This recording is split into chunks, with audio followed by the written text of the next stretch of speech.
Bluetooth headset ഇട്ട് അവനവൻ്റെ selfish ലോകത്തേക്ക് പോകുന്നതിന് പകരം എല്ലാവരോടും ഈ ഭക്ഷണം കഴിച്ച ക്യാൻറ്റീൻ ജീവനക്കാരോട് നമ്മൾ ഭക്ഷണം കഴിച്ച് ഫുഡ് ടോപ്പട്ടോ അടിപൊളി, ഈ ഒരു ലൈക്കൊക്കെ മതി ആ പ്രായമുള്ള മനുഷ്യൻ്റെ കണ്ണ് നിറയാൻ സന്തോഷം. നമ്മൾ ഏറ്റവും കൂടുതൽ മൈൻഡ് ആക്കേണ്ടത് സ്റ്റാഫിനെ എന്ന് പറയുമ്പോൾ തന്നെ നോൺ ടീച്ചിങ് സ്റ്റാഫ് ഉണ്ടാവും. തോപ്പുകാർ, അടിച്ചു വരുന്നവർ കണ്ടിട്ടില്ലല്ലോ. ഇന്നലെ ഒന്നും പെരുന്നാൾ നാട്ടിൽ പറ്റില്ല. ഒരു ഇപ്പിയാണ് അബ്ദുള്ളക്ക, പ്രായമുണ്ട്, 68 വയസ്സ്, ഭാര്യ മരിച്ചുപോയി, 3 മക്കളുണ്ട്, അവരൊക്കെ ഒഴിവാക്കി പോയി. ഓൾഡ് ഏജ് ഹോംസിൽ താമസിക്കണ്ടല്ലോ എന്ന് വെച്ചോട്ട് ഉസ്താദ് നോളജ് സിറ്റിയിൽ ജോലി കൊടുത്തതാണ്. ആ മനുഷ്യനെ +2 2-3 കുട്ടികൾ പെരുന്നാൾ നാട്ടിൽ പോയില്ലേ. ആ 2-3 ചോക്ലേറ്റ് ഉണ്ട്, ഉപ്പ ഗൾഫിൽ നിന്ന് വന്നത്, കഴിച്ചോളി.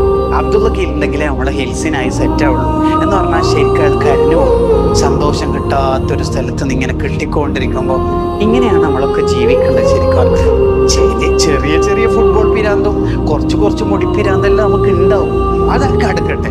പക്ഷെ നമ്മളെ സൂപ്പർ സ്വഭാവമായിരിക്കണം, അടിപൊളിയായിരിക്കണം, എല്ലാവരും സന്തോഷിപ്പിക്കുന്നതായിരിക്കണം.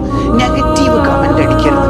ഉദാഹരണത്തിന് ഈ കൂട്ടത്തിൽപ്പെട്ട ഒരു കുട്ടീൻ്റെ പേര് ഞാൻ ചോദിച്ചു, എന്താ പേര് ഇന്നത്, നാട് ഇന്ന ജില്ല, ആ ജില്ലയിൽ ഇന്ന സ്ഥലം, മുനുപ്പ് എന്ത് ചെയ്യുന്നു, അബുദാബിയിൽ എവിടെ, മുസഫയിൽ, അവിടെ എന്ത് ചെയ്യുന്നു, അവിടെ ഒരു ഷോപ്പ് എടുത്തുന്നു, വിച്ച് ഷോപ്പ്, ഒരു ഗ്ലോസറിയാണ്.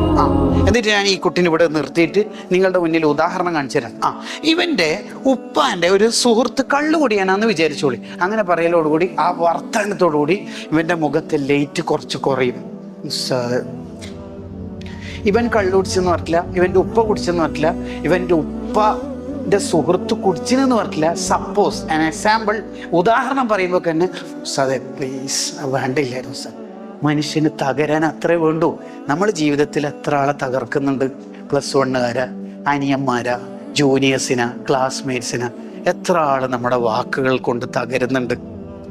നമ്മളിങ്ങനെ അടിച്ചു പൊളിച്ചു പോകുന്നതിൻ്റെ ഇടയിൽ സ്റ്റെപ്പ് ഇറങ്ങി പോകുമ്പോൾ ഓരോരാളെ തകർത്തിട്ടാ പോകണമെങ്കിൽ, ട്രോളിയിട്ടാ പോകുന്നെങ്കിൽ എന്ത് സ്വലാത്ത്, എന്ത് ദിക്ർ, എന്ത് ഖുർആൻ ഒത്തോണ്ട് അള്ളാൻ്റെ അടുത്ത് ഉപകരിക്കുക, ഒരു ഉപകാരം ഉണ്ടാവില്ല. തമാശ കളിക്കാം, ആസ്വദിക്കാം, ഫുട്ബോൾ കളിക്കാം, ക്രിക്കറ്റ് കളിക്കാം, ഇസ്ലാമിൽ എന്തിപ്പോ തെറ്റ്? ബട്ട് ഒരു മനുഷ്യനെ വേദനിപ്പിക്കരുത്. ഇതാണ് ആദ്യം നമ്മുടെ ജീവിതത്തിൽ ഉണ്ടാകുന്നത്.